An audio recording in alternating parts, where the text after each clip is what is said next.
خودی کا نہار لا الہ الا بہرحال میرے نزدیک فیصلہ عوام کا زیادہ صحیح تھا اور حقائق پر مبنی تھا.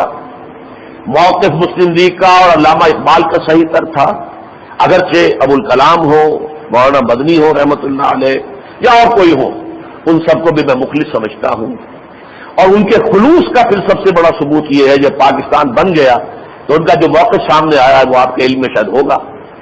ابوالکلام آزاد کا واقعہ ہے کہ ایک کشمیری، جبکہ ابھی پاسپورٹ وغیرہ کا سلسلہ شروع نہیں ہوا تھا، آمد و رفت ہندوستان پاکستان میں جاری تھی، ایک کشمیری بڑی شخصیت تھی کشمیر کے، وہ آ گئے پاکستان. اس کے بعد وہ وزٹ پر گئے انڈیا، بڑے آدمی تھے، جواہر لال نہرو سے ملنے گئے. انہوں نے کہا کہ آپ خواہ خواہ پاکستان چلے گئے، آپ واپس آ جائیں، ہم آپ کو کسی مسلمان ملک میں اپنا سفیر بنا کے بھیج دیں گے. تو یہ کچھ آمادہ بھی ہو گئے، وعدہ بھی کر لیا پنڈت جی سے. اگلے روز ملاقات ہوئی مولانا ابوالکلام آزاد سے.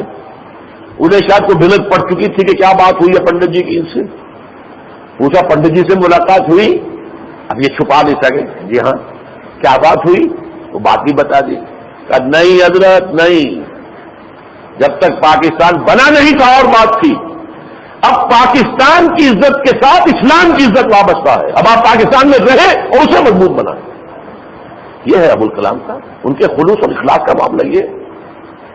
اور مولانا سید حسین احمد مدنی رحمۃ اللہ علیہ، اس کی تو روایت ہماری قرآن کانفرنس میں جب سنائی ہے، مولانا محمد مالک کاندلوی، مولانا محمد ادریس کاندلوی کے صاحبزادے رحمہم اللہ، انہوں نے جب روایت سنائی ہے تو میں چیخ پڑا تھا وہیں پر کہ مولانا کہاں آپ یہ باتیں لے کر بیٹھے ہوئے اپنے سینوں کے اندر، کیوں نہیں عام کرتے ان کو؟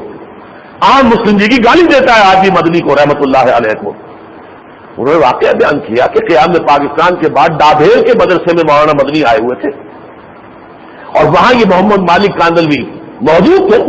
کوئی لمبی یعنی روایت جو ہے ایسا نہیں ہے کہ اس نے اس سے سنا، اس نے اس سے سنا، اس نے اس سے سنا، نہیں، براہ راست اس مجلس کے شریک ہے جو بیان کیا. تو وہاں کسی صاحب نے ذرا چھیڑنے کے لیے پاکستان کا ذکر چھیڑ لیا کہ دیکھیں مولانا مدنی اب کچھ غصے میں بڑھ کر پاکستان کو کوسیں گے یا کچھ کہیں گے برا بھلا.